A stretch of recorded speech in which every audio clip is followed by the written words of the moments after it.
Kesehatan Anda menjadi prioritas kami. Itu adalah kalimat yang menjadi komitmen dan juga menunjukkan bagaimana upaya yang telah dilakukan secara maksimal oleh para tenaga medis dalam merawat pasien yang memang terjangkit virus corona.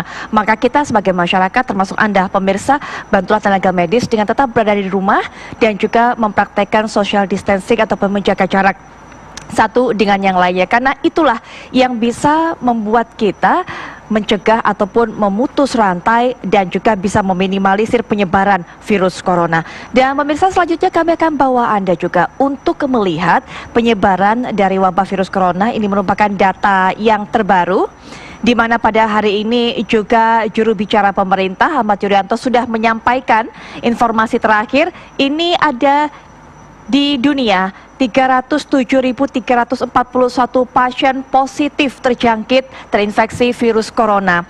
92.383 pasien berhasil sembuh, sementara itu 13.049 pasien meninggal. Data hingga saat ini di berbagai negara tentunya. Kita juga akan lihat, ini kita sempat sampaikan kemarin bahwa ada 3 penderita di Sulawesi Tengah, tapi kami ralat hari ini, kami koreksi, yang betul adalah di Sulawesi Tenggara. Kita lihat bagaimana penyebaran kasus COVID-19 di Indonesia. Sulawesi Utara, kemudian juga 3 orang di Sulawesi Tenggara. Selanjutnya juga ini adalah jumlah pasien di Pulau Jawa. DKI ini yang paling berat tentunya ataupun paling besar 307, sementara di Jawa Tengah ada 15 orang, di Jawa Timur ada 41 pasien, sementara 47 orang di Banten, Jawa Barat 59 orang, sementara di daerah istimewa Yogyakarta ada 5 dan juga Bali ada 3 orang terinfeksi corona. Di DKI Jakarta juga jumlah kematiannya paling tinggi di antara kota-kota di Pulau Jawa. Sementara itu kita lihat juga bagaimana penyebaran kasus COVID-19 di Kalimantan. 2 orang pasien dari Kalimantan Barat, kemudian 9 orang di Kalimantan Timur, Kalimantan Tengah 2 orang dan juga Kalimantan Selatan 2 orang. Selanjutnya si Pulau Sumatera, 2 orang pasien di Sumatera Utara, 1 meninggal, sementara itu 1 pasien di Riau, 4 di Kepulauan Riau, dan 1 pasien di Lampung. Inilah dia kasus COVID-19 totalnya hingga saat ini, hingga tepatnya Minggu sore, di mana jubir pemerintah Bapak Ahmad Yuryanto sudah memberikan informasi ataupun pengumuman terbaru. 514 kasus sudah terjadi di Indonesia, 29 berhasil sembuh, sementara 48 pasien meninggal dunia. Baik, Prof. David, ini kita sudah melihat data-datanya, betul kan? Tadi kita juga sudah mendapatkan pertanyaan penelpon. Mungkin juga bisa dijawab. Ada satu pertanyaan yang tersisa. Kenapa sih kemudian tadi ditanyakan oleh salah satu penelpon dari Tuban, serasanya kok begitu tiba di Indonesia, virus corona ini menyebar begitu cepat? Apakah memang ada faktor cuaca atau faktor lain-lainnya, Prof? Oh, terima kasih. Sebetulnya memang beberapa faktor yang menyebabkan cepatnya transmisi tersebut, ya bukan karena cuaca, tetapi justru kontak. Ya, kontak, dan pada saat itu memang belum diketahui atau belum ada kesepakatan harus social distancing. Tadi sudah disampaikan oleh Profesor Tabrani bahwa memang jarak sangat penting, karena kita lihat kalau seseorang batuk misalnya ya, atau bersin, nah yang keluar dari pernapasannya itu adalah butiran-butiran air yang dia bertahan cukup lama dan itu terhirup. Nah, makin banyak jumlah virus yang terhirup, maka tentunya penyakitnya lebih banyak, berarti lebih banyak virus yang masuk. Nah, itu yang pertama. Dan kedua juga kontak yang lain ya, misalnya kalau kita memegang sesuatu lalu tidak sadar kita memegang bagian wajah kita ya, yang mengandung mukosa, selaput lendir, itu juga bisa menyebabkan penularan, tetapi memang lebih intens ya kalau melalui udara ataupun ya partikel-partikel yang terhirup tadi. Iya, Prof. David, ini juga WHO baru saja mengeluarkan hasil penelitiannya di awal pekan bahwa kabarnya memang virus corona ini survive in airborne, bisa bertahan di udara dalam jangka waktu yang cukup lama, begitu mungkin bisa dijelaskan? Nah ini jadi bukan, itu dapat diartikan bahwa virus itu memang bertahan setelah seseorang batuk. Ya.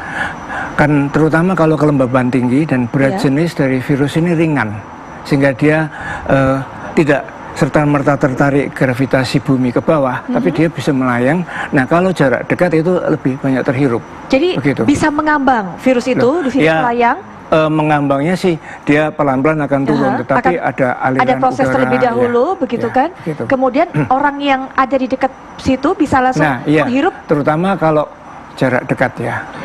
Baik, baik. Dan indoors yang dikatakan ya, kalau sirkulasi AC dalam ruang tertutup itu memang kita tidak tahu bahwa. Tapi virus itu dari droplet itu tadi? Iya, droplet. Oke, jadi ketika droplet tersembur, tidak langsung serta-merta tertarik ke bawah, tapi melayang-melayang dulu, dan itu bisa kemudian dihirup oleh siapapun yang ada di posisi begitu, Profesor Tabrani juga ya?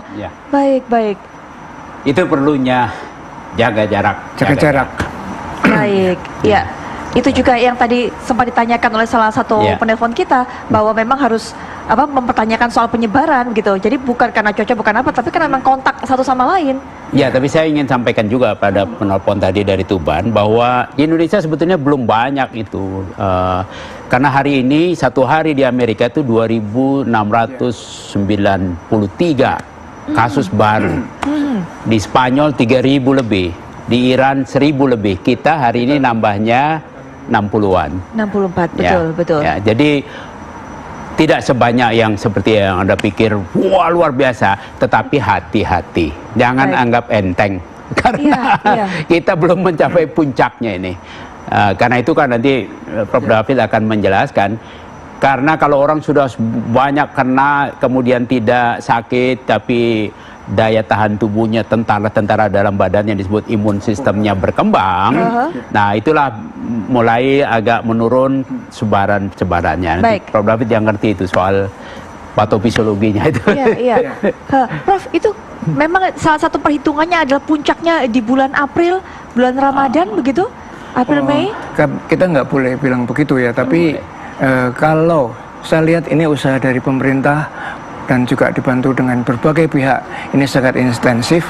Dan kalau nanti upaya untuk menjarakkan jadi social distancing, kemudian pakai masker dan dikurangi kontak ya, bersentuhan, saya kira ini akan lebih cepat turun dibandingkan yang negara-negara lain yang sudah mengalami.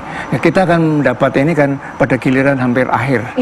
Jadi pengalaman yang dialami oleh negara lain itu kiranya sudah menjadi pelajaran buat kita, dan tentunya secara sosial dan epidemiologi mudah-mudahan tidak meningkat terus, karena kemarin dan hari ini kan sedikit lebih turun ya, kemarin 80, hari ini 60, mudah-mudahan flat terus dan lebih turun. Baik, kuncinya juga penanganan dari tenaga medis. Nanti kita akan bahas, tapi sebelumnya Prof, ini kita sudah punya penelpon dari Sorong, Bapak Andreas. Selamat malam Pak Andreas. Selamat malam Mbak Putri. Ya, Pak Andreas, mungkin ada yang mau ditanyakan kepada dua profesor kita ini? Iya, baik. Selamat malam Mbak Putri, selamat malam Prof. Iya, ini temanya kan kalau tenaga medis melawan corona.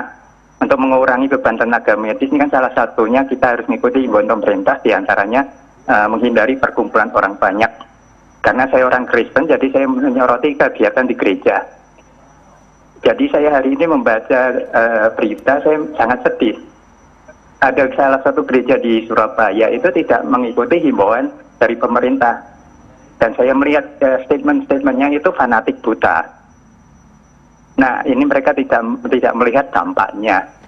Jadi kalau saya melihat selama ini adalah himbauan-himbauan saja dari pemerintah.